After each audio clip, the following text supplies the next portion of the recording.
गीता चौथे अध्याय का 8वां श्लोक। भगवान श्री कृष्ण कहते हैं अर्जुन से, परित्राणाय साधूनां विनाशाय च दुष्कृतां धर्म संस्थापनार्थाय संभवामि युगे युगे।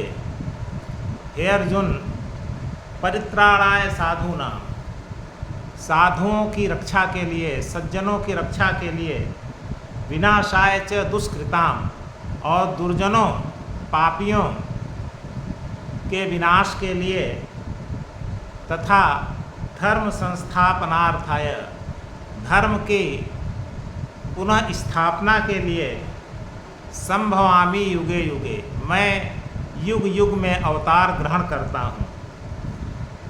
तो भगवान के अवतार ग्रहण करने का क्या क्या कारण है? 3 कारण। पहला है परित्राणाय साधूनां, साधुओं की रक्षा के लिए वे अवतार ग्रहण करते हैं। दूसरा, विनाशाय च दुष्कृतां, दुर्जनों या पापियों के विनाश के लिए अवतार ग्रहण करते हैं। तीसरा, धर्म संस्थापनार्थाय, धर्म की स्थापना के लिए अवतार ग्रहण करते हैं। तो परित्राणाय साधूनां, साधु का क्या मतलब हुआ? साधु का मतलब सज्जन। साधु व्यक्ति वो व्यक्ति होता है जिसका परम उद्देश्य भगवान को प्राप्त करना होता है, जिसमें कोई लोभ लालच, कोई वासना, कोई कामना नहीं रहती है। संसार का कोई भी कर्म वो निष्काम होकर के करता है। संसार के समस्त प्राणियों पर वह दया भाव रखता है, दूसरों के लिए कर्म करता है, अपने लिए कर्म नहीं करता है। ऐसे व्यक्ति को साधु कहते हैं, सज्जन कहते हैं। एक प्रकार से धर्म की स्थापना यही साधु व्यक्ति ही करते हैं, चाहे वो यज्ञ करना हुआ, चाहे पूजा पाठ करना हुआ, चाहे धर्म के जो मूल लक्षण होते हैं, धृति क्षमा दमो स्तेयम शौचमिंद्रिय इंग्रह धीर विद्या सत्यम अक्रोधो दशकम धर्म लक्षणम, जो धर्म के 10 लक्षण हैं उनकी स्थापना ये साधु पुरुष ही करते हैं, सज्जन पुरुष ही करते हैं।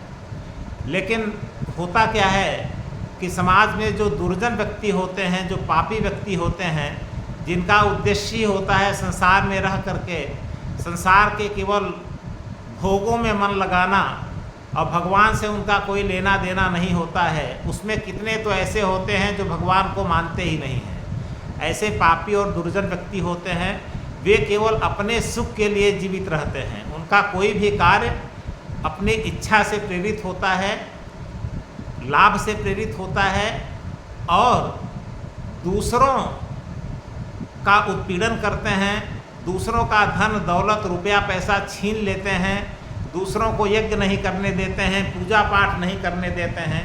ऐसे पापी लोग होते हैं। इनको हम त्रेता युग में भी देख सकते हैं। रावण और रावण की लंका के जितने राक्षस, और जहाँ भी उसने अपने डीपो बनाया हुआ था, जैसे खरदूषण तिसरार थे, और भी जो राक्षस थे, ताड़का और सुबाहु थे, मारीच और सुबाहु, ताड़का नामक राक्षसी थी। तो ये सब हमेशा साधु सज्जन व्यक्तियों को यज्ञ नहीं करने देते थे, यज्ञों का विध्वंस कर देते थे, उनको मारते थे, हत्या कर देते थे। तो दुर्जन व्यक्ति जो पापी व्यक्ति होते हैं, दूसरों का धन दौलत छीन लेते हैं और दूसरों की बेटी बहनों को भी छीन लेते हैं। दोनों पर इनकी बुरी नज़र होती है। तो जब ये इनका यह दुष्कृत्य, इनका पाप अपनी पराकाष्ठा पर पहुंच जाता है, और जब इनको सज्जन व्यक्ति बिल्कुल इनको पराजित नहीं कर पाते हैं, संसार में किसी से मरते नहीं हैं, तब भगवान अवतार ग्रहण करते हैं। और भगवान अवतार ग्रहण करके इन पापी व्यक्तियों का विनाश करते हैं, उनको मारते हैं। वास्तव में भगवान आकर सज्जनों पर तो दया करते ही हैं, धर्म की असली रक्षा करने का कार्य तो भगवान ही करते हैं। वास्तव में धर्म कभी धरती से समाप्त नहीं होता है, बस धर्म की कमी हो जाती है। और धर्म अपने मूल स्वरूप में, सर्वस्व स्वरूप में अपने रहता कहाँ है? भगवान के पास रहता है। जब भगवान ये देखते हैं कि अब धर्म की बहुत ज़्यादा कमी होती जा रही है, तब वो आकर के फिर धर्म की वृद्धि करते हैं। इस प्रकार से धर्म कभी समाप्त नहीं होता है। धर्म कभी समाप्त नहीं होता है, धर्म अविनाशी होता है, धर्म का कभी पूर्ण रूप से विनाश भी नहीं होता है।